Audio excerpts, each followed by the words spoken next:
My favorite moment is pretty much every night. Playing these concerts, some kids, this is their first concert, live music they've ever seen. It's exciting to share that kind of experience with these people, and that's what I get most excited for. Katy will bring someone on stage during the acoustic set. Usually a younger member of the audience, probably 14, 13, maybe 12 years old, and she's so incredible with kids.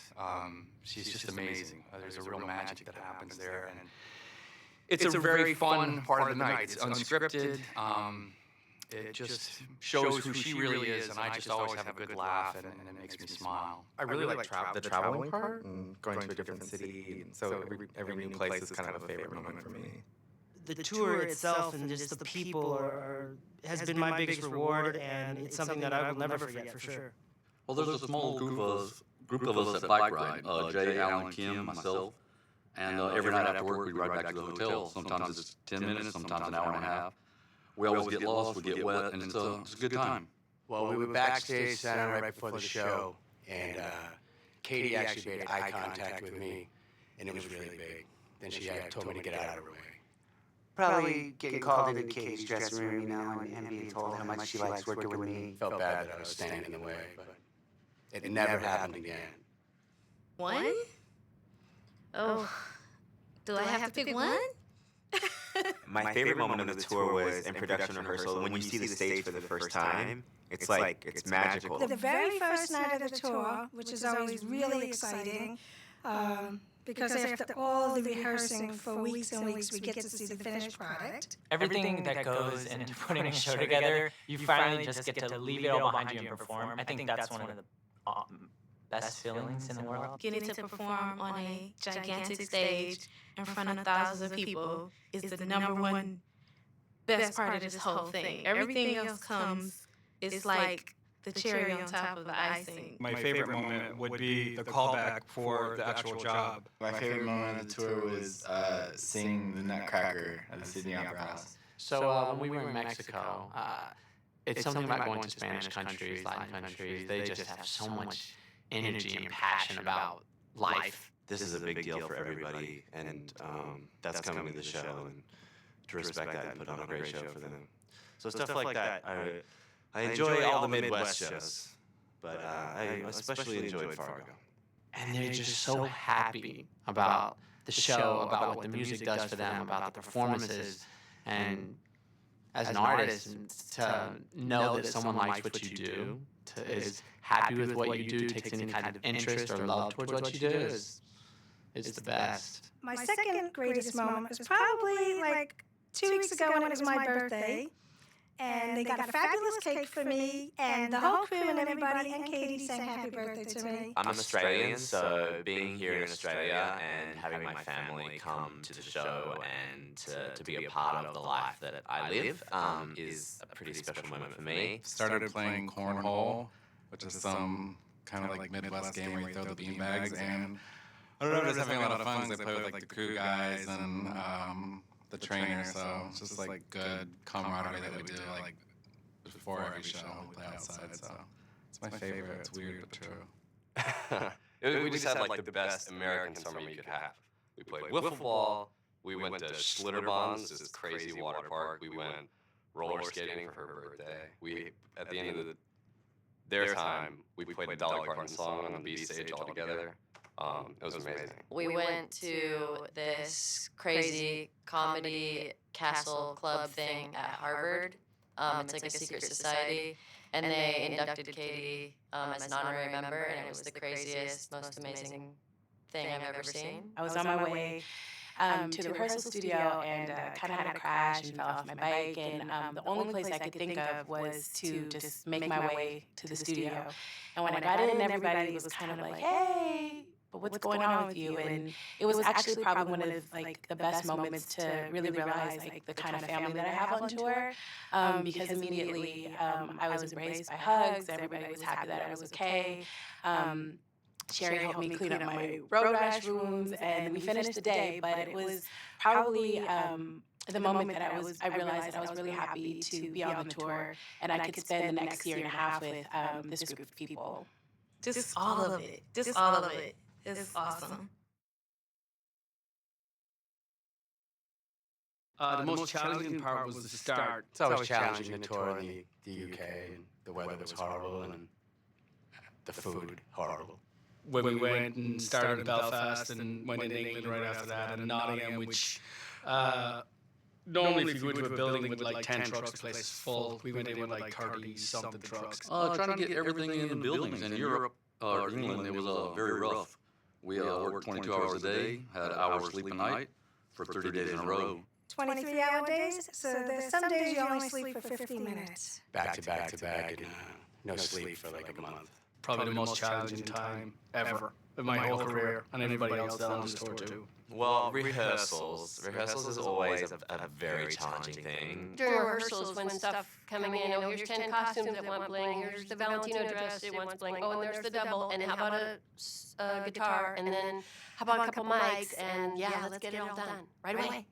A lot of lighted costumes, which are take a lot of effort and work and maintenance to keep them operating. But it was just trying to get everything started, and in another city too. I mean, I'm from Los Angeles, and working in another city, not another country, is not having things familiar to you was challenging. For me, the most challenging part of the tour has been learning it all. This is my first big tour, my first time on the road. So my first day on tour, I hadn't even seen a road case before. I didn't even know anything about them. I didn't know how anything worked. And so those first couple days were extremely challenging. We're doing a lot of stuff on this tour that is kind of unorthodox and a little bit like technically more advanced than other shows. And we spent 3 months just really digging in and really working on our parts and arrangement after arrangement until we finally got it right. It's a really big show. You know, one of the biggest I've done. I worked for the Rolling Stones, AC/DC, Metallica. So it's a big arena tour to get going. Had a lot of hurdles to overcome. So just getting this thing started was a big job. You're around, at least 20 people all day, every day. I mean, it can get tiresome. It'll be 7 weeks total that we're gone, and that's the longest I've ever been gone. So that's the hardest part for me. It's a big sacrifice to do what we're doing, and for me, that's the biggest challenge, is just leaving my family and having to go out for long stretches at a time. Definitely. I'm sure everybody says that. Being away from family for long periods of time, that's the most challenging. Being away from my wife and my kids and stuff is tough. That's a hard one to answer. I feel like I might be sharing a little too much, but the loneliness can kick in on tour sometimes, and that's difficult. Being homesick is like a new feeling for me. I've never been homesick before, so it's like when it happens, you're like, what's going on? But then you snap out of it and realize that you're on tour, Katy. I've never been on tour before, and just the fact that we pack up everything and move to the very next place is probably the hardest part for me. When you're in different cities or different countries every other day, it can be challenging. It's hard to do a show and then get on a bus and travel, sleep a little on the bus, wake up in the middle of the night, move into a hotel, wake up, go to the gym, eat, come to the venue, do it all over again. Going on the bus every night, waking up in a different city, sometimes in a different time zone. That kind of just like makes you a little crazy in the head.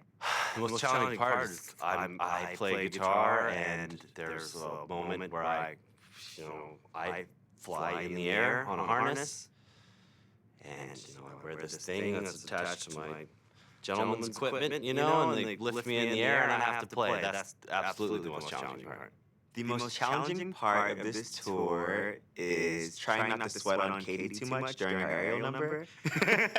Tour life is brutal. It's definitely a lot of fun, but it's hard. I think the hardest thing for me is finding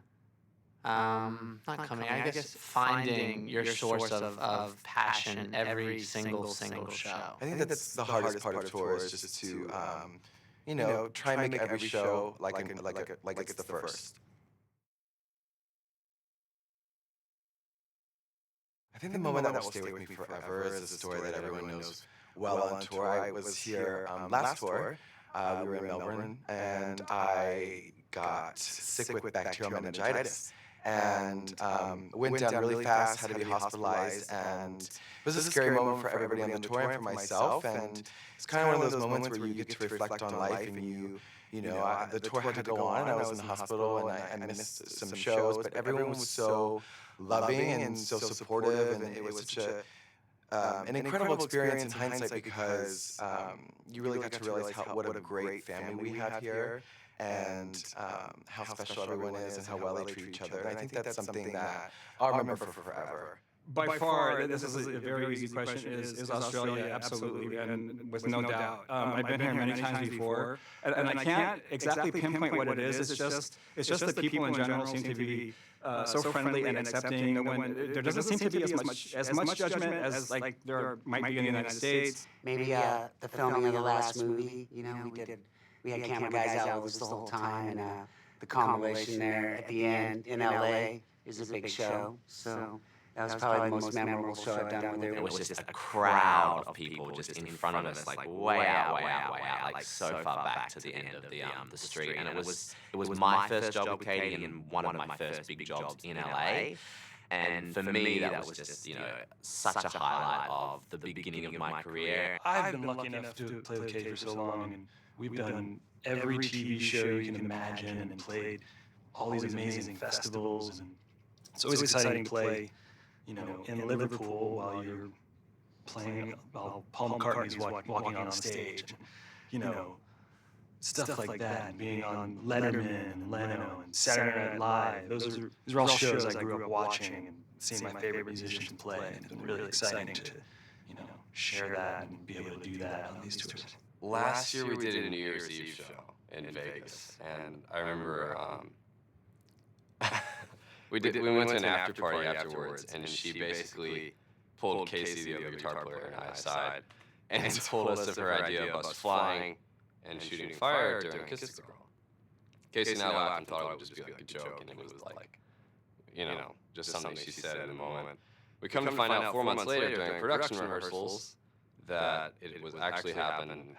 We got fitted for harnesses, and it's one of the craziest things we do. So when it became a reality, that was something I'll never forget. I'd have to go all the way back to the first tour because I had never done anything like that, and just meeting everybody at the airport and getting on the plane and starting tour because I was going all over the world, and I had only been to Paris. A really big wow moment for me was when she asked me to do her hair for the cover of Rolling Stone. That was a really cool moment for me. I know exactly when it is. It was when the first guitar that I did for her showed up on stage with all the lights in it. 15,000 little stones, and they each have 12,000 little facets, and that's a lot of light. Oof. Yeah, that moment. The moment during the acoustic set when all the phone lights go up, literally I had to try so hard not to cry because it's just so beautiful, and you really see how many people are in the room. But that moment is just etched in my brain now. All those lights, all those people, and it's just beautiful. You look out and you see those people, and you see them in the audience, and you're making them happy, and just every night is so important to us. It's a constant reminder of that you're doing what you love to do, and that you're lucky to be doing that. There's so many memories, and I just think how lucky I am for this to be part of my own personal history. And I have nieces and nephews, and for them to be able to look up to me, or even see me on TV, or watch the DVD on Netflix. I mean, honestly, it's the sum of everything. It's just, I don't know, it's humbling, and it's awesome, and I'm happy to be a part of it. Katy, during the last tour, did a song. It was a cover of a Whitney Houston song called "I Just Want to Dance with Somebody." And via the internet, people knew that was a portion of the set where the audience would be invited up on stage. Members of the audience would be invited on stage to dance. And this was becoming quite a popular event. And one night, a woman handed her, looked to be 3, maybe 4-year-old daughter up onto the stage. And the girl didn't want to be there. And the security took her and put her on stage. And Mom sat back in the audience and started, snapping pictures, and the girl was not having it. She didn't want to be up there. And Katy, in the midst of singing a song and dancing, saw what was happening, and she sort of tapped the little girl on the head. And the girl turned around and looked at her, and Katy backed up about 3 feet and opened her arms. And the girl came running up to her, and she put her on her shoulder and sang the rest of the song and danced. And it was just an incredible moment. It could have gone so entirely the other way. And Katy just really stepped it up right there. It was incredible to see. And so that one sticks with me forever. When I brought my grandma, who's 94, to the show, I brought her in to meet Katy. Katy had heard a lot about her. She walked into the meet and greet room and she stopped everybody and said, "There's Yaya," which is what we call her. And it was such an awesome moment for me, for my grandma, and my whole family. Actually, it was when my son came to the show. Katy stood face to face with my son for about 30 seconds until I was like, "Katy, that's my son. Do you remember?" And she looks at me and she goes, "Oh, I know." And then she wrapped her arms around my son and held him for probably 2 minutes and whispered only he would know what she said. As a dad, I just found it was so enlightening. It was just so funny. I had such a good time with that experience, and it will stay with me for the rest of my life. She's the most giving, loving artist I've definitely worked with. She shares everything that comes her way. She rented out a water park this year so that the entire tour could hang out and enjoy a day. Katy rented a water park just for the crew and the band and dancers. All the rides were open to us. There was no waiting. We had some floats floating down lazy rivers, the water slides. What else? The inner tubing, and just relaxing by the river. It was quite a nice day with food and drinks. It was an awesome day to just kind of relax at a water park in the sun, have some drinks, and just celebrate life. She always acknowledges your hard work. She always appreciates what you do, and she does that by bringing us together and offering things to us, whether it's going to the movies, whether it's renting out the water park. She got a yacht for us, and we had a meal on it, and we went swimming, and we went to climb the Sydney Harbor Bridge, and that's what she does all the time. She shows us and tells us how much she appreciates us, and that makes you want to work harder. That makes you want to be more of who you can be, and you kind of will push yourself beyond what you can for someone that appreciates what you bring to the table. So out of anything, that's the one thing I'll remember is how kind she is to us. The word Katy Perry represents this whole experience for me, all the crew and all the band and all the dancers and everybody involved. Just the whole thing as a collective. We've been having a good time out here and made some new friends, and hopefully you keep going. We're surrounded by such a good bunch of guys. I think we were very fortunate. The best part of this whole thing has been the people involved in it. Made many friends that I'll have forever. We have like 100 people out here, and everybody gets along. The guy, whoever did the hiring for this tour, got it right. I mean, we all work together as an amazing team, and that's what gets us through our long, long work days, and it's just been fabulous to meet all these great people. She's picked everybody that's around her, so myself included, and it's really awesome to have that personal relationship with her as well as a work relationship. She's honestly one of the best people you'll meet, so. And I'm not saying that just because we're on camera or I'm trying to stay employed. So yeah, I couldn't ask for a better boss and friend and coworker. It's all awesome.